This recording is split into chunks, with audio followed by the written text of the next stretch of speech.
마레스카와 프랭크 두 감독 모두 중원에 많은 선수를 두며 경기 주도권을 노렸습니다. 그리고 전방 압박으로 서로의 강점을 상쇄하려 했죠. 하지만 중원에서 수적 우위를 만드는 방식은 달랐습니다. 전방 압박에 대응하는 장치의 완성도에서도 차이가 있었죠. 그럼 이제 그 차이가 어디서 갈렸는지 첼시의 빌드업 시점부터 알아보겠습니다. 첼시의 기본 배치는 4-2-3-1이지만 마레스카는 이 형태를 그대로 두지 않습니다. 귀스토의 위치에 따라 전체적인 형태가 달라집니다. 볼이 왼쪽으로 향하면 귀스토는 오른쪽에서 전체 진영을 관찰합니다.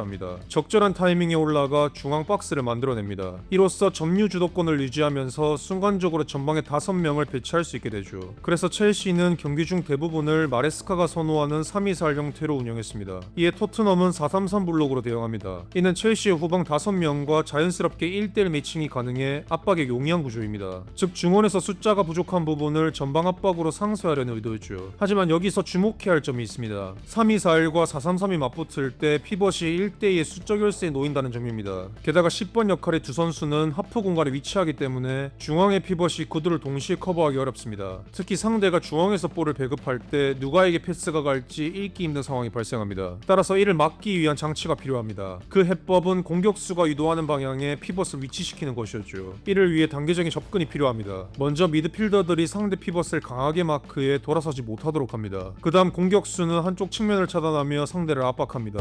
콜로무아니는 주로 첼시의 왼쪽 방향으로 이동합니다. 이렇게 하면 전환만 허용하지 않는 한 이론적으로 절반의 선수만 마크해도 충분했죠. 이 상황에서 피벗인 팔리냐는 공이 어느 쪽으로 향할지 예측할 수 있습니다. 즉 수적 열세에 놓이더라도 한쪽을 차단한 상태에서 공이 가까운 엔조만 마크하면 귀스토를 따로 신경 쓸 필요가 없었죠. 게다가 제임스에게 향하는 패스 경로도 자연스럽게 차단됩니다. 따라서 벤탄쿠르는 후방까지 내려와 내려오는 주앙 페드로를 직접 견제했습니다. 이로써 2차 위험까지 효과적으로 차단할 수 있었습니다. 예시를 보겠습니다. 벤탄쿠르와 사르는 각각 첼시의 피벗을 마크하고 있습니다. 여기서 찰로바에게 공을 넘겨주는 순간 콜로무아니는 곡선 압박으로 한쪽 측면을 차단하며 압박을 시도합니다. 그 결과 중앙 피벗인 팔리냐는 반대쪽의 귀스토를 신경 쓰지 않고 왼쪽으로 이동한 엔조를 따라가 압박할 수 있었습니다. 또한 제임스를 마크하던 벤탄쿠르에게도 여유가 생깁니다. 제임스에게 향하는 패스가 자연스럽게 차단되면서 그는 후방으로 내려와 공을 받으려는 페드로를 마크할 수 있었죠. 결국 토트넘은 엔조를 에어싸며 공을 탈취하는 데 성공합니다. 토트넘의 초반 압박이 어느 정도 효과를 보이자 마레스카는 곧바로 대응에 나섭니다. 그는 제임스를 후방으로 깊게 내려 직접 빌드업에 관여하도록 했습니다. 이렇게 되면 중앙의 숫자가 다소 부족하더라도 후방의 4명이 자리하게 되어 토트넘이 쉽게 압박하기 어려워집니다. 하지만 마레스카는 여기서 멈추지 않습니다. 빌드업의 본질은 결국 공을 끌어올리는 것입니다. 다음 단계로는 귀스토와 페드로의 교차 움직임이 돋보였습니다. 특이한 점은 제임스가 비운 공간을 귀스토가 아닌 페드로가 내려와 공을 받습니다. 그 이유는 분명합니다. 페드로가 내려오면 센터백을 위로 끌어올릴 수 있고 이로 인해 생긴 뒷공간을 귀스토가 침투할 수 있기 때문이죠. 또한 페드로는 좁은 공간에서 볼을 지키고 돌아서는 능력이 훨씬 뛰어납니다. 결국 마레스카는 후방으로 내려오는 제임스와 전방의 교차 움직임을 통해 토트넘의 압박을 대처하려 했습니다. 해당 장면에서 제임스가 후방까지 내려와 직접 볼을 배급합니다. 그가 빠진 공간은 페드로가 이용하며 단소를 전방까지 끌어냅니다. 동시에 귀스토가 열버진 뒷공간을 침투합니다. 비슷한 장면이 또 나옵니다. 제임스가 다시 후방으로 내려오자 벤탄쿠르는 이를 견제하기 위해 깊게 압박합니다. 엔조를 막기 위해 팔리나도 따라 나오면서 라인 사이 공간이 크게 비게 되었죠. 이 틈을 페드로가 내려오며 활용합니다. 동시에 귀스토는 뒷공간으로 침투했고 결국 단소는 이를 저지하기 위해 파울로 막아설 수밖에 없었습니다. 이처럼 페드로의 움직임은 토트넘의 압박을 벗어나는데 결정적인 역할을 했습니다. 그는 후방의 불안정한 볼을 안정적으로 받아내며 벤탄쿠르까지 유도해냅니다. 이후 마크가 비어있던 제임스가 귀스토를 거쳐 네트에게 연결하면서 첼시는 단숨에 파이널 서드까지 전진할 수 있었죠. 하지만 토트넘의 왼쪽 압박은 조금 달랐습니다. 귀스토가 낮은 위치에서 볼을 받을 때 스펜스가 깊게 점프해 전진 압박을 시도합니다. 동시에 수비라인 전체가 슬라이딩하며 강한 압박 구조를 형성했죠. 전반에 2차례나 이 압박이 성공하며 토트넘은 높은 위치에서 볼을 탈취할 수 있었습니다. 그러나 시몬스가 이를 득점 찬스로 연결하지 못합니다. 드리블 시도를 실패해 소유권을 넘겨주거나 공격 템포를 높여야 할 순간에 적절한 판단을 내리지 못하고 백패스를 선택했죠. 왼쪽 압박은 높은 위치에서는 효과적으로 볼을 끊어냈지만 낮게 수비할 때는 약점이 드러납니다. 토트넘은 측면에서 수적 열세가 생기지 않도록 많은 선수를 배치해 이를 막으려 했죠. 그럼에도 불구하고 종종 침투를 허용하며 페드로에게 슈팅 기회를 내줍니다. 또한 박스 안에서는 오히려 과부하에 걸리며 헤딩 찬스를 내주는 장면도 나왔죠. 그럼에도 첼시는 이런 기회를 끝내 득점으로 연결하지는 못했습니다. 반대로 첼시는 압박 상황에서 훨씬 더 뚜렷한 성과를 만들어냅니다. 그럼 이제 토트넘이 빌드업할 때 첼시가 어떻게 압박했는지 살펴보겠습니다. 프랭크 역시 마레스카처럼 중원 과부하를 통해 상대를 압도하려 했습니다. 있었습니다. 하지만 접근 방식은 달랐죠. 첼시는 귀스토를 높게 두어 중앙 박스를 만들었다면 토트넘은 시몬스를 안쪽으로 좁혀 중원에서 수적 우위를 가져갑니다. 또한 여기서도 문제가 있습니다. 팔리냐가 겪었던 것처럼 카이세도 역시 중앙에서 1대2의 부담을 떠안아야 했습니다. 이에 첼시도 공격수의 움직임을 통해 한쪽 측면을 차단하며 대응하려 했죠. 페데르는 주로 토트넘이 오른쪽으로 빌드업을 유도합니다. 하지만 결정적인 차이는 압박의 완성도입니다. 첼시는 토트넘보다 훨씬 더 정교하고 조직적인 압박을 보여줬습니다. 그 이유는 명확합니다. 시몬스가 좁힐 때 귀스토가 그를 손쉽게 따라붙을 수 있었기 때문입니다. 스펜스가 낮은 위치에 머물러 있었기에 귀스토 뒷공간을 노릴 토트넘 선수가 없었죠. 게다가 페드로만큼 콜로무아니가 전방에서 존재감을 보여주지 못했습니다. 그는 내려와 연결을 돕지 않고 전방에서 고립되거나 주변 선수들의 지원을 받지 못합니다. 해당 장면처럼 페드로는 한쪽 측면만 사용할 수 있도록 센터백 간의 패스 경로를 차단하며 압박합니다. 피벗들도 중앙에서 각자 마크를 유지하며 공간을 좁혔죠. 토트넘은 시몬스가 좁히는 형태였기 때문에 귀스토 역시 중앙으로 따라 들어가 그를 직접 압박할 수 있었습니다. 이로 인해 첼시는 측면 트랩을 통해 더 강한 압박 형성이 가능했습니다. 결국 제임스가 시몬스의 볼을 끊어내며 가르나초가 침투에 성공했죠. 대표적인 예는 전반 30분대 장면입니다. 첼시는 카이세도의 수적 열세를 보완하기 위해 한쪽 측면으로 유도하며 압박합니다. 덕분에 카이세도는 사라에게 강하게 붙을 수 있습니다. 결국 포로의 성급한 패스를 유도해 페드로가 결정적인 1대1 찬스를 만들어냅니다. 하지만 비카리오의 선방으로 득점에는 실패했죠. 물론 토트넘이 항상 당하기만 한 것은 아닙니다. 쿠두스가 특유의 포스트 플레이로 압박을 버텨내며 전진에 성공하기도 합니다. 혹은 단소가 직접 전진해 쿠두스의 슈팅을 만들어내거나 시몬스가 순간적으로 피벗 자리로 이동해 볼을 받아내기도 합니다. 하지만 문제는 이러한 움직임이 단발성에 그쳤다는 것이죠. 결국 토트넘은 롱볼을 활용하기로 합니다. 첼시 센터백이 중앙 박스를 막기 위해 전진할 때마다 그 빈틈을 노리려 했죠. 하지만 콜로무아니가 전방에서 고립되면서 루즈볼을 제대로 잡지 못했습니다. 또 볼을 소유해도 유의미한 공격으로 연결되지는 못했죠. 따라서 프랭크는 교체를 통해 흐름을 바꾸려 했습니다. 사라를 피벗으로 내리고 시몬스를 10번에 콜로무아니를 측면으로 이동시켰죠. 이는 시몬스가 전방으로 빠르게 전달해 공격수 3명이 상대 수비를 제압하도록 하려는 의도였습니다. 하지만 이 계획은 제대로 작동하지 않았습니다. 시몬스가 고립됐고 피지컬 싸움에서도 밀리며 상대를 벗겨내지 못했기 때문이죠. 결국 프랭크는 다시 변화를 줍니다. 중앙에서 돌파할 수 있는 쿠두스를 10번 자리에 두며 또 공격적인 선택을 했습니다. 하지만 이 역시 큰 효과를 내지 못합니다. 카이세도가 쿠두스를 완벽히 제어하며 그가 돌아서지 못하게 만들었기 때문이죠. 이 시점에서 우리는 카이세도의 활약을 짚고 넘어가야 합니다. 그는 온더볼과 오프더볼 모두에서 거의 완벽에 가까운 퍼포먼스를 보여줬습니다. 보통 그의 수비 능력에 초점이 많이 맞춰지지만 볼 배급 면에서도 빼어났습니다. 토트넘의 압박이 강하게 들어오는 상황에서도 그는 등을 지며 순간적으로 몸을 돌립니다. 포켓 공간으로 정확한 패스를 찔러 넣었죠. 상대의 무게중심이 앞쪽에 쏠려 있었기 때문에 이 플레이는 더욱 효과적이었습니다. 또한 카이세도의 가장 큰 장점인 패스기를 미리 읽고 빠르게 끊어내는 능력도 여전히 빛을 발합니다. 그는 경기 내내 사르를 괴롭히며 토트넘의 중원 전개를 차단했죠. 가장 결정적인 장면은 역시 선제골 장면입니다. 그는 사냥개처럼 상대를 끝까지 몰아붙입니다. 스펜스의 볼을 차단한 뒤 곧바로 반더벤의 패스까지 끊어내며 페드로의 골을 어시스트했죠. 완벽한 판단과 빠른 반응 그리고 강한 의지, 이날 카이세도는 그 모든 걸 보여줬습니다. 결국 이 경기는 두 감독의 철학이 정면으로 부딪힌 경기였습니다. 마레스카는 구조적 빌드업과 교차 움직임으로 압박을 풀어내며 팀의 색을 드러냈습니다. 프랭크 역시 중원 과부하와 전방 압박으로 주도권을 잡으려 했죠. 하지만 세밀함의 차이가 승부를 갈랐습니다. 첼시는 압박과 빌드업 모두에서 더 높은 완성도를 보였습니다. 특히 카이세도와 페드로의 전방위적인 활약이 팀의 중심을 단단히 잡아줬습니다. 반면 토트넘은 전술적 시도와 교체 변화에도 불구하고 구조적 약점을 완전히 극복하지 못했죠. 결국 조직과 디테일의 힘이 결과를 만든 경기였습니다.